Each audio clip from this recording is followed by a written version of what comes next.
Okay, so a nice exercise to help specifically open the back and the outside of one hip.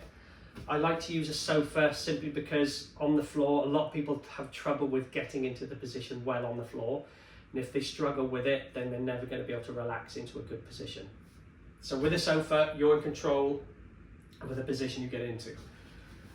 So you're going to take, I'm going to use my right leg, I'm going to place it on the edge of the sofa. Okay, and then if that feels comfortable, I can drop this knee down towards the floor. And initially, I'm just going to relax in this position. And I should feel a deep stretch on the outside of this hip. If that feels comfortable and you can relax, you can chuck a cushion under your knee if you want to. I want you to point your chest in 3 different directions. So I'm going to take my chest and point it towards my foot. Notice I'm not bending over. I'm trying to take my chest to the wall where my foot is facing, and I'll feel a deeper stretch on the outside of the hip. Then I'm going to go over towards the knee, same thing, chest over to the wall, and I'll feel a really deep stretch on the outside of the hip. And then I'm going to turn outside that knee a little bit and go over towards that wall. And a really deep stretch there. You should be able to breathe. Don't hold your breath throughout these. So one round would be inhale, over towards that wall. Inhale, straight ahead.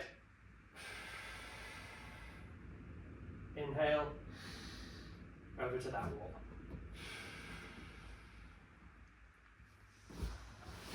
Okay, so like I said, if that's uncomfortable, you can place your hands on the sofa and hold yourself up a bit. You could put multiple cushions underneath your knee, so you're bringing that knee up a little bit higher, but the whole focus is the outside of the hip and the glute on the leg that's up on here. It is slightly less uncomfortable if you have tight knees to let that ankle hang off the sofa. So rather than keeping my foot on the sofa there, I would hang it just off the edge. And that will take the stress off the knee joint. So if you're feeling the knee more than the hip, drop that ankle off. But the idea for this, like I was showing you, is the breathing is super important. We should be able to relax as we exhale and push a little further into that stretch. If we're keeping super tight throughout the stretch, we're not actually stretching anything because you're fighting the stretch. You need to be able to relax, so that's where that exhale comes in. Stretch as far as long as your exhale is. If your exhale is 2 to 3 seconds, stretch for 2 to 3 seconds. What we don't want it to be is breathe in and then tighten up and then come back. It's just finding your range, your end range, and as long as you're feeling a really deep stretch on the outside of that hip, then it's all good.